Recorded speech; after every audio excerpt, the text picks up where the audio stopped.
We return today to our study of the reliability of the New Testament. Hopefully, everybody has had a chance to either have been here or have watched last week's lesson so that everyone's up to speed. Before we get into some of the new material, I'd like to go over some of the other stuff we talked about last week just to give a brief review. Number one, manuscript. What is a manuscript? A book, document, or piece of music written by hand rather than typed or printed. It can be a full document or fragmentary. And this right here, at this concept of manuscript, this is where the 21st century mind has a really difficult time comprehending the world before the advent of the printing press. The printing press revolutionized history, revolutionized culture, revolutionized society. Everything before the year 1454 was written by hand. That means if you're reading a book, you're reading someone else's handwriting, which means that person who made the manuscript that you're reading has made errors. It's really hard for us to grasp this, but this is essential and critical to understanding how we got the Bible. Next slide. Extant manuscripts of the New Testament. This is just the existing number of manuscripts that we currently have. We have nearly 6,000 in Greek. That is obviously the language that the New Testament was written in. We have almost 6,000 in Greek alone. Then if you look at the translations we have between 20 and 25,000. And then if you look at our citations from the early church fathers, there are over 1 million citations. That obviously isn't an entire New Testament or anything to that, but they cite to the New Testament, even if it's just a single verse, at least 1 million times. 43% of all New Testament verses can be found complete or fragmentarily in manuscripts from the 2nd century. That's not 43% of the New Testament. That's 43% of the verses have at least part of them in the New Testament, or in manuscripts before the 2nd century. Excuse me, from the 2nd century. Which means if you have John 3:16 and you have just maybe a few words from John 3:16, that counts as a testimony to that verse existing in the 2nd century. Within 300 years, we have over 100 manuscripts, and including an entire codex. That is a plethora of information in comparison to other works of antiquity. Moving on to free transmission. The New Testament has what's called the free transmission. And a free transmission is a text that's transmission is not controlled by an external authority such as a government or clergy and is widely copied without restraint. The text of the New Testament was never under the control of an external governing authority. That means no one ever had control of all of the information for the New Testament.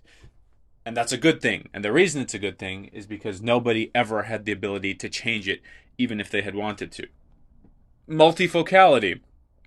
The New Testament had multiple authors writing at different times and different locations to different audiences.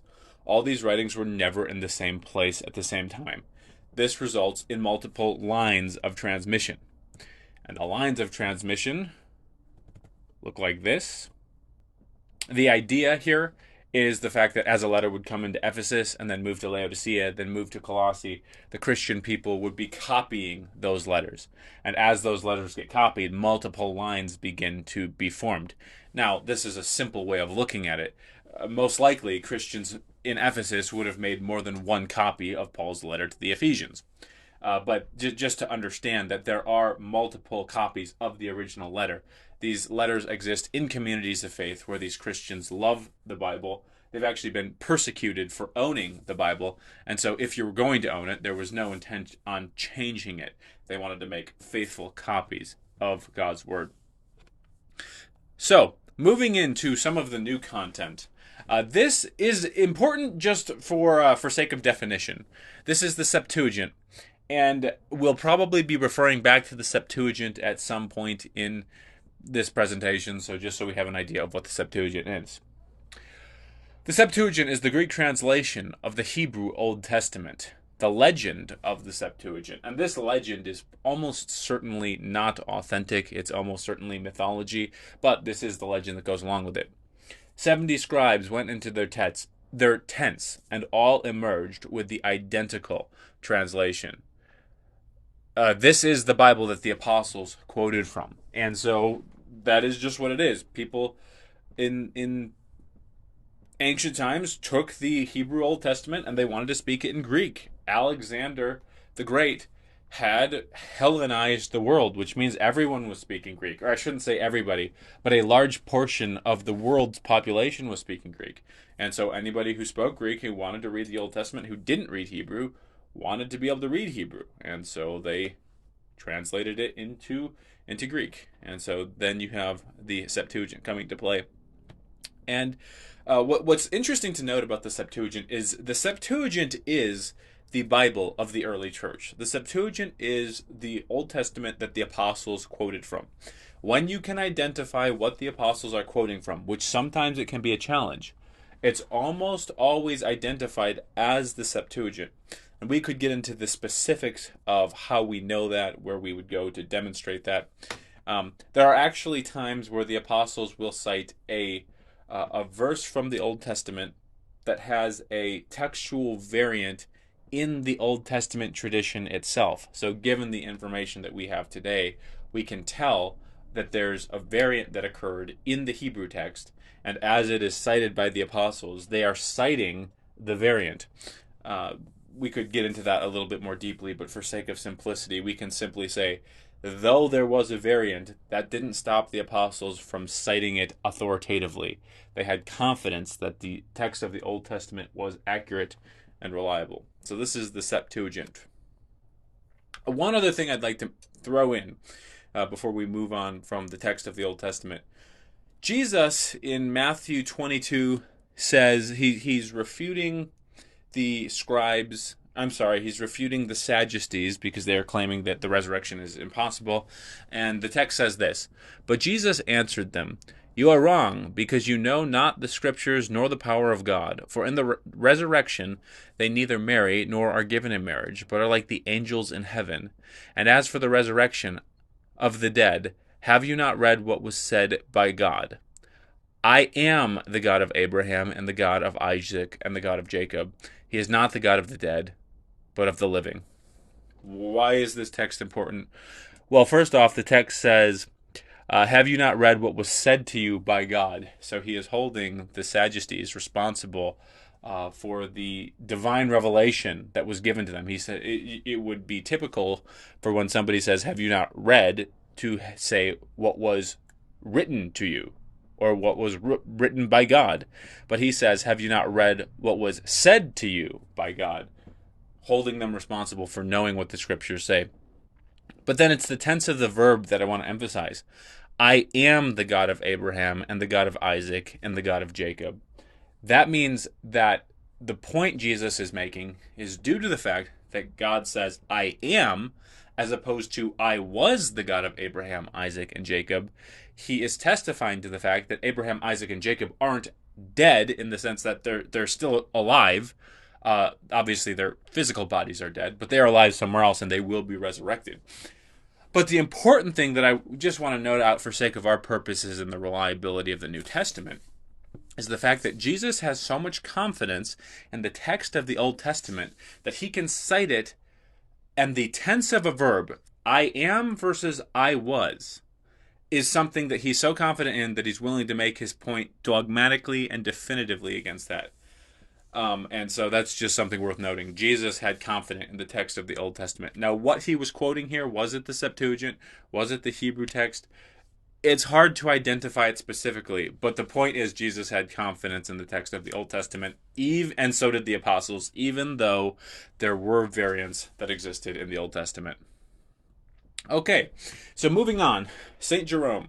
Who is St. Jerome, and why is he important for our study today? Jerome translated the Bible into Latin using the Hebrew Old Testament and the Greek New Testament in 383 AD. He was also reliant on the Septuagint for the Old Testament. So as he was making his Latin translation of the Hebrew, he also relied on the Greek Old Testament. Just oftentimes the people who do Bible translations are more familiar with a particular language. So Jerome almost certainly would have been more familiar with Greek, and so the Septuagint would have been an aid, though he did speak Hebrew as well, and his translation was made primarily from Hebrew. Jerome was one of the few church fathers who knew both Greek and Hebrew, and the Bible translation that he made the Hebrew Old Testament and the Greek New Testament into the new language, which is Latin, that Bible is called the Latin Vulgate. The Latin Vulgate is the Bible that takes prominence for the next 1100 years after the time of Jerome. And you can imagine, 1100 years after the time of Jerome, the Latin language has changed. In fact, in much of Europe, people had completely stopped speaking Latin.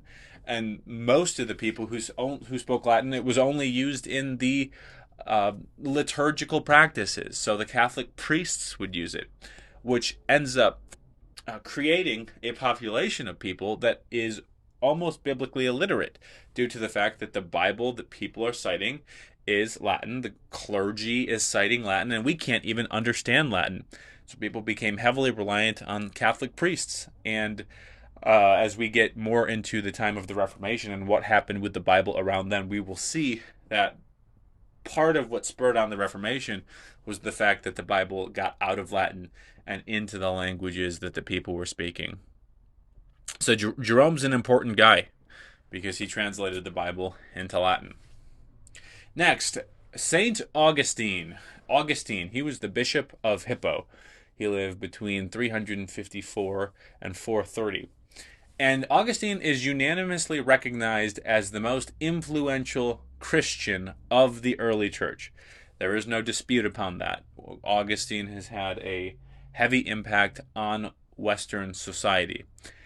And the reason I bring him up specifically for our study today is because he was aware that textual variants existed. This study of the reliability of the New Testament, I want to demonstrate the fact that the early church fathers were not unaware that variants happen between manuscripts. But what I'd also like to demonstrate is the fact that that never stopped them from citing their documents as authoritative. That never stopped them from assuming they couldn't know what was originally written. Our skeptics today like to say if there was a textual variant, you have no idea what was originally written. This was not the view of Christians, and this wasn't the view of humanity up until the modern era. And even in the modern era, it's selectively applied because they don't have any problem with Homer or Livy or Tacitus or Pliny. But when we get to the New Testament, now all of a sudden we can't know what was originally written. But anyway, Augustine, this is an Augustine quote. I also, according to my capacity, following the footsteps of the apostles, who themselves have quoted prophetic testimonies from both, that is, the Hebrew and the Septuagint. Remember, that's the Hebrew Old Testament and the Septuagint, which is the Greek translation. Have thought that both should be used as authoritative, since both are one and divine. So Augustine is saying that, yes, I understand that there are variations between the two. One's a translation, one's an original language.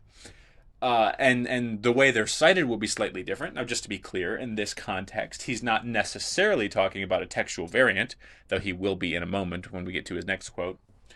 He might just be talking about a simple translational difference. But his point is, the message is still there, the point's still there, they are both divine, you can cite to both of them as authoritative.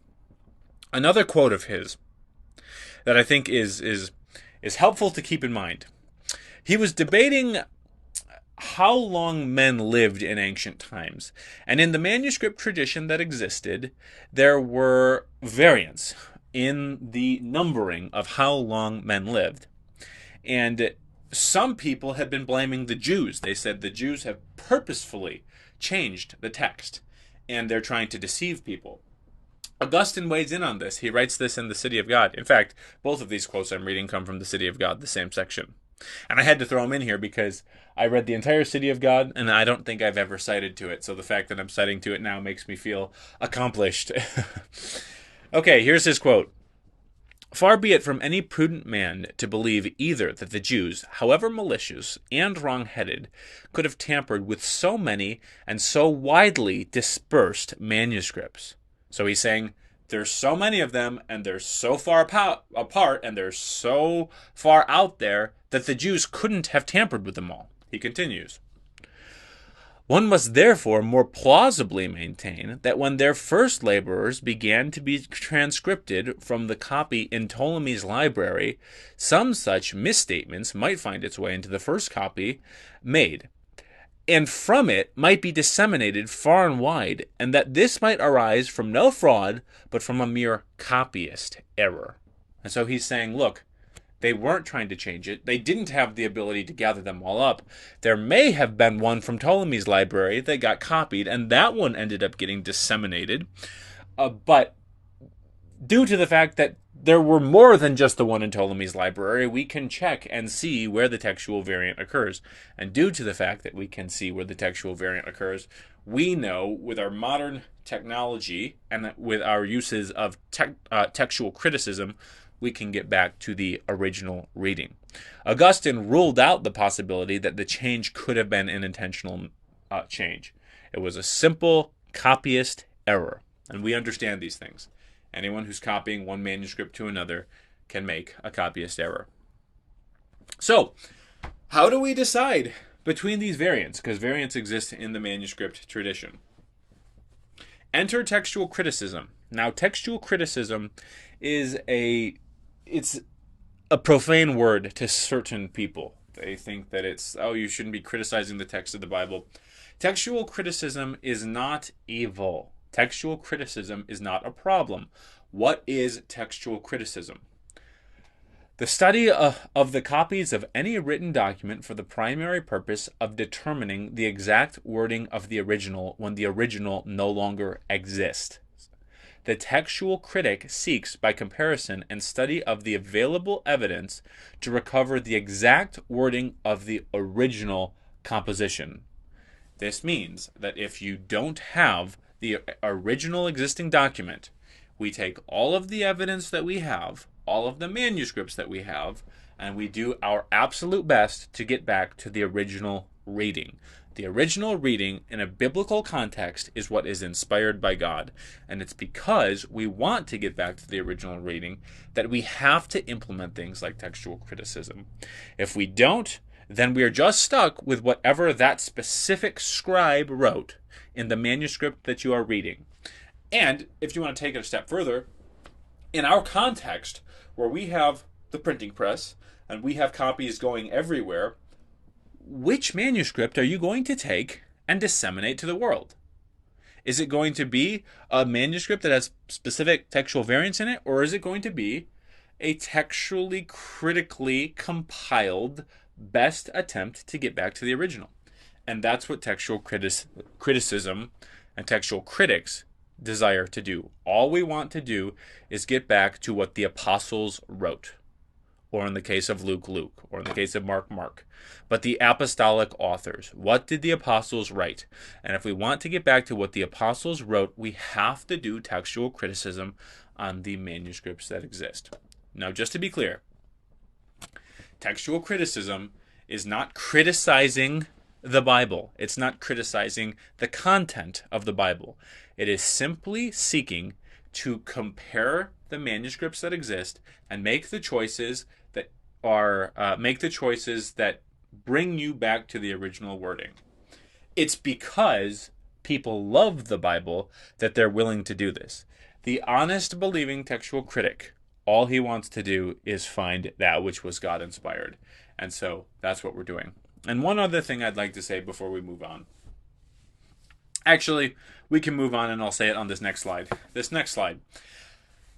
As the lines of transmission start going forward, as we've talked about, what ends up occurring is almost regional text forms start taking place. So as the New Testament is going and it's spreading far and wide, as you can imagine, in certain regions, specific readings start appearing, and if there's a variant at that area, that region will propound that variant further, or at least in their specific region. So text types. What is a text type? A group of manuscripts that have a consistent pattern of reading at the point of variant. Generally, they have geographical distribution. So just to be clear on text type, and this is what I was going to say a minute ago, we're not talking about wholesale changes to the New Testament. We're talking about how do you identify a text type? At the point at which manuscripts have variants in them, you start categorizing them into families. And you can see that these are the three text types that exist: Alexandrian, Byzantine, and Western. Generally, the conversation happens between Alexandrian and Byzantine. And if you start identifying specific patterns of manuscripts, all text type means is due to the fact that this specific spot in many manuscripts, we have many that go this direction with it and many that go this direction with it. We start classifying them in families. And so, if we want to analyze these text types a little bit more, and Lord willing, we'll get into this more specifically in future lessons. But the Byzantine text type, this is considered to be the newest. And by newest, I mean 3rd or 4th century. So it's still ancient, but not as ancient as the other two. The Byzantine text type started in the East and didn't spread particularly widely. It's found in the vast majority of later manuscripts.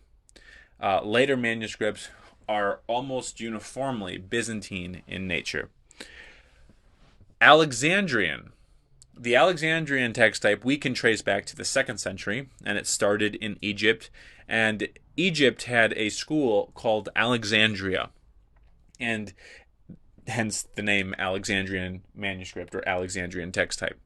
And down in Alexandria, they were excellent copyists.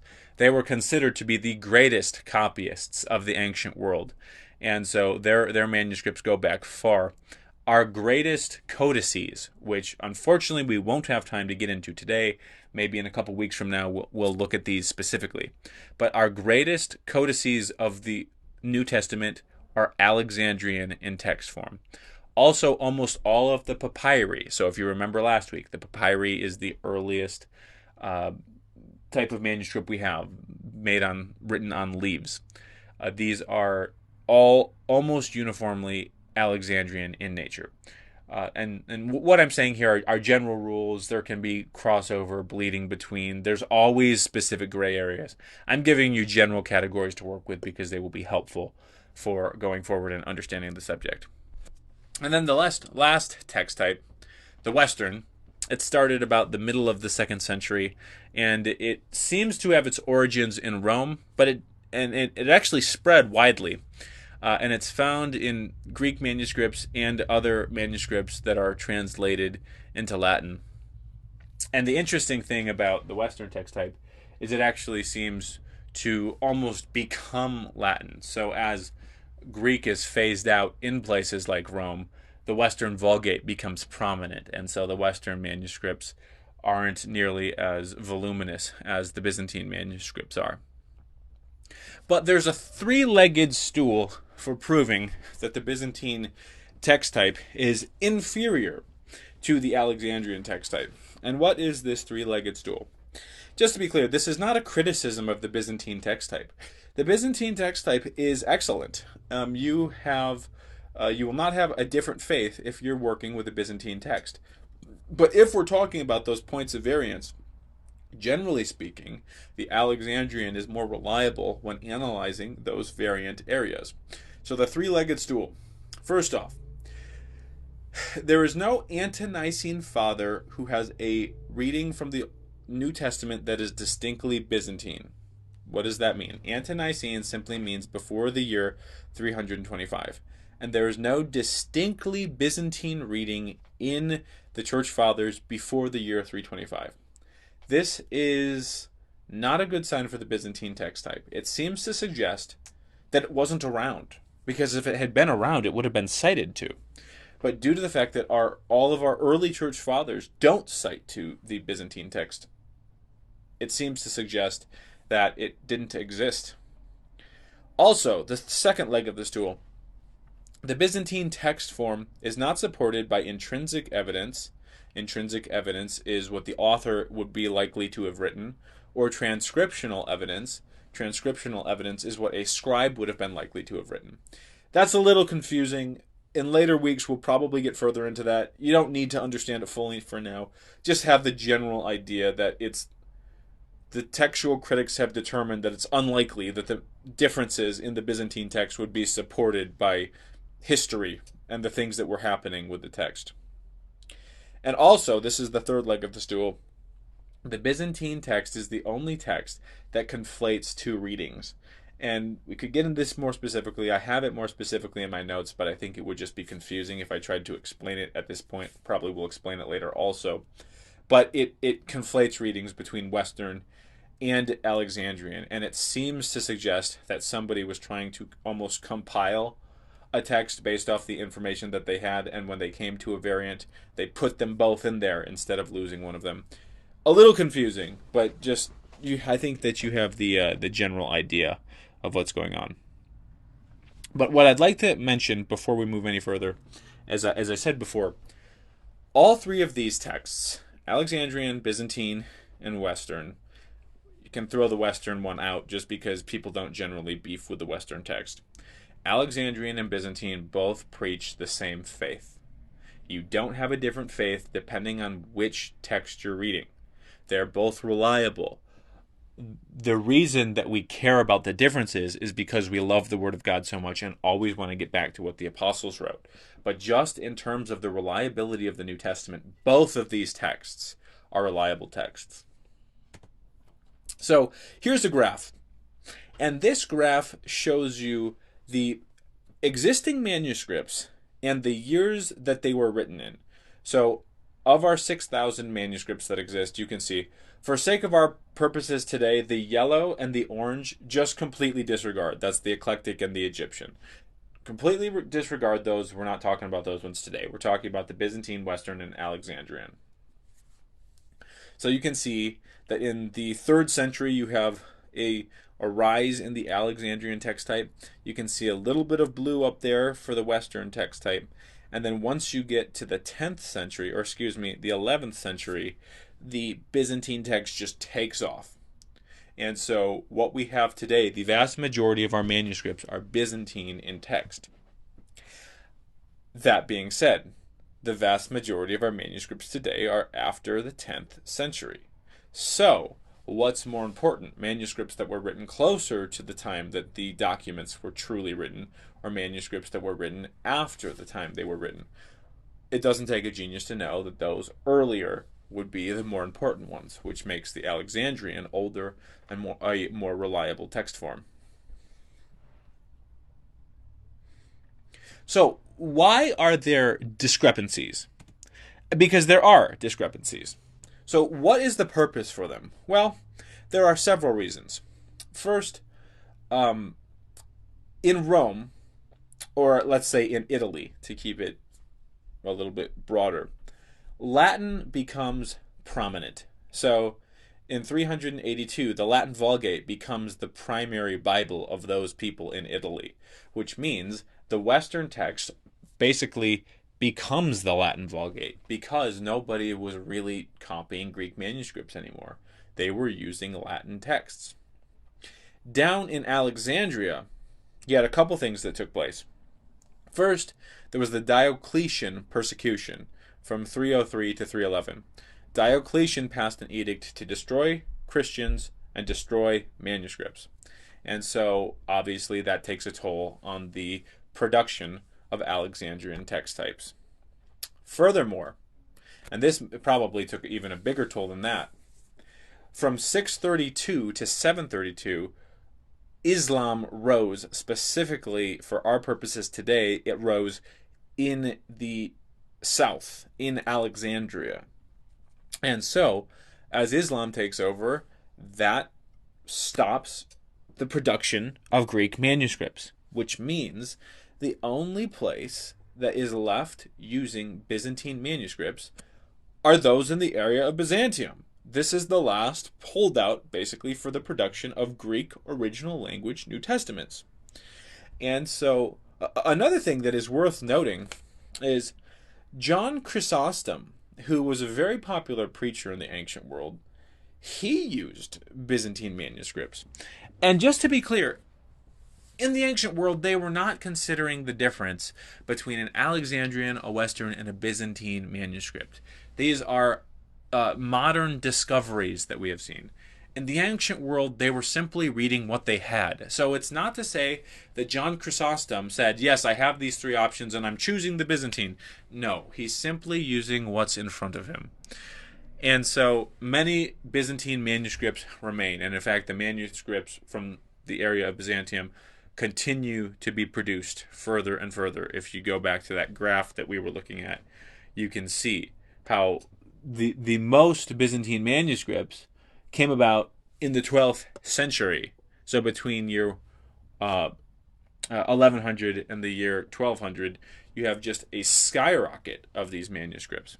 But they're all later. And so they are the majority text.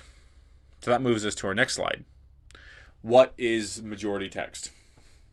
The majority text is simply the type, the text family that we have the most existing manuscripts of.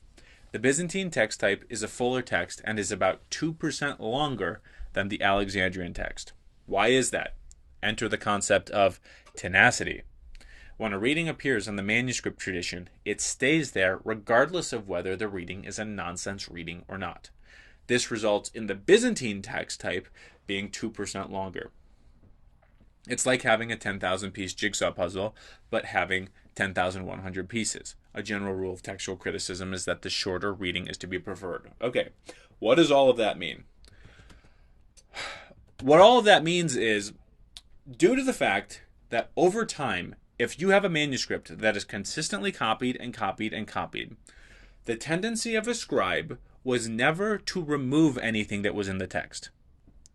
The tendency of a scribe was always, if there was a question, to add something to the text, which means the longer a manuscript gets copied, the more chance there is that that manuscript has material added to it. What kind of material would be added to a manuscript? Well, for sake of our purposes today, I'll just give you one, although there are more options to this. One example. If you're a scribe and you're copying a manuscript and you see that somebody has written something in the margin and you cannot determine whether or not it's supposed to be a marginal note or whether it's supposed to be in the text itself, what does the scribe do? He comes to a dilemma. The original writer of the manuscript that he is copying no longer is around, and so he can't go ask the original author. So what does this scribe do? Does he pass over this footnote, or does he add it to the text? Well, scribes, first off, were paid by the line, so the more lines they wrote, the more they got paid. But that's probably not the reason most of these things were in there. As a scribe, you don't want to lose anything from the manuscript tradition. The original author isn't there to ask, and so what do you do? Do you add it to the text or do you remove it from the text? You're certainly not going to put it in as a footnote. Most scribes added textual notes to the text if they had a question about it. And so that text starts to grow. Here's an example of something. This is in the King James Version of the Bible. The King James Version is, generally speaking, not technically speaking, but generally speaking, is Byzantine in text. John 5:4. This is a text. For an angel went down at a certain season into the pool and troubled the waters. Whosoever then first after the troubling of the waters stepped in was made whole of whatever disease he had. This is in the King James Version of the Bible, but it is not in the modern translations. Or if it is in the modern translations, it's either in a footnote, or it's in the body of the text, but it has brackets around it with a textual note that says this is not in some of the earliest manuscripts. So what's the story with John 5:4? What's going on with this text? Well, this is speculation, but it is thought to be possibly a textual note, or I should say a footnote, that as a scribe was copying, saw it in the margin of the text and decided to add it to the text due to the fact that he didn't know whether or not it was supposed to be there or not. Maybe somebody was in church one day, this might be a slight anachronism, but it should give you an idea, and they hear their pastor preaching on this text of John 5, and he's wondering why the waters are stirred. And the pastor gives this explanation. An angel went down and stirred the waters. And so possibly that congregant wrote down in the margin. And so the scribe who's dealing with that specific manuscript ends up adding his marginal note to the text. It's not what was originally written by the Apostle John, but it is what a scribe added later, which is why it's in the King James Version of the Bible. It's in the the Byzantine text tradition, but it's not in the Alexandrian text tradition. And one more thing I'd like to discuss before we conclude today is the Reformation text. This is where we're watching the history of the text of the New Testament. So, what text did they have for the Reformation? In 1453, the Turks invaded Byzantium, resulting in many monks fleeing into the West, bringing their manuscripts over, just in time for the Reformation. So think about it. You have the printing press that is invented in 1454. You have Martin Luther, who's going to nail his 95 Theses to the door of Wittenberg in 1517. And then Byzantium falls to the Turks, and monks and everyone who has manuscripts picks them up and runs over into the western countries of Europe. And now you have the Byzantine text that has largely come and infiltrate, and I don't mean infiltrate in a negative way, just in a historical way. It comes and it becomes the text of Western Europe. And at the time of the Reformation, you got to remember, Latin is king, or at least it starts off as being the Bible. Over the course of the Reformation, there is a push back to the original languages. And this is something that is worth noting.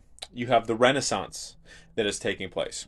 And one of the cries of the Renaissance was ad fonte, which is, it means to the source, meaning we no longer want to go to the Latin Vulgate. We want to get back to the original language. We want to look back at what the Greek says, not the Latin translation of the Bible. You also have, as mentioned before, the advent of the printing press. And then all of a sudden, you have all these monks coming over with their manuscripts. So there's a proliferation of Greek manuscripts. There's a desire to go back to the original language. And the printing press becomes invented. Reformations take place based on the text of the Bible. And as this perfect storm comes together, all three of these things happen at once. All of a sudden you realize that God has his sovereign hand at play here. And the Reformation kicks off. And what is the text of the Reformation? Generally speaking, and we'll get into this specifically next week, so we'll be able to analyze this, because this is not true if you parse it down to the nth degree. But generally speaking, the text of the Reformation is Byzantine in text form. And so that's what they had during the Reformation. This is a testimony to the fact that the Byzantine text form is reliable. We are confident. The reformers, when you read their writings, they articulate and believe the same things that we believe today. Of course, we would all have specific differences where we would differ from the reformers, but not any of those differences came from the fact that they were using the Byzantine text type and we are using more of an eclectic text which analyzes every manuscript that exists. Yeah, we may have differences with the reformers, but none of those differences are based on a textual variant. Every single difference would be an interpretational difference, not a textual variant difference. And so that's where we'll stop today. We do not desire to dog the Byzantine text type. The Byzantine text is not our enemy. It's a wonderful text. And as we'll look more specifically in weeks to come, it's a text that has been used mightily by God. But it is a historical document. The Byzantine text is a historical text. And so analyzing it is important. And with that, we conclude this lesson. Our next lesson, we'll be looking at the history of the Bible in English. So hopefully you can join us for that.